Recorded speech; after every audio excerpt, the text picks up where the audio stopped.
Айлакер қоян. Бір қоян өте айлакер екен. Байқаусызда өзін ұстап алған қасқырға да, түлкіге де айламен құтылып кетіп жүреді. Бір күні қалың бұталы сайды аралап келе жатады да, апанының аузында алқынып, шаршап отырған аюды көреді.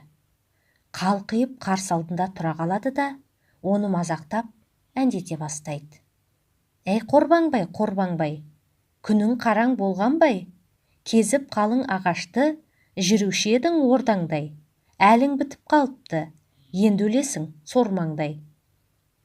Оның бұл қылығына ыза болған аю тап берген кезде қоян зыта жөнеледі. Түбір-түбіртіктерден орғып ұстатпай кетеді. Сол бетімен бұта-бұтаны аралап, әр жерден жүрген қояндарды жинап алады. Жүріңдер, мен сендерге бір қызық көрсетейін дейді. Оның лепіргеніне қояндар таңданысады. Сонда да әуестеніп, ол қандай қызық деп сұрасады. Еріңдер соңымнан, барған соң білесіңдер. Жүргендеше деп басқа қояндар соңынан ілеседі. Сытырлаған сыбырды естіген аю қалың бұтаның арасына тығыла қалады.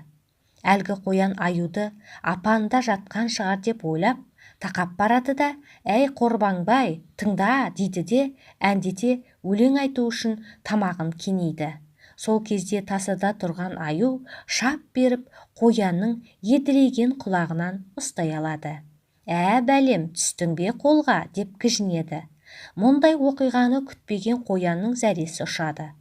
Басқа қояндардың күліп тұрған байқаған соң барып, тез есін жинайды да, аю аға, жаңағы ағаттығым үшін мен өзіңнен кешірім сұрағалы келіп ем дейді жалбарына айлаға басып.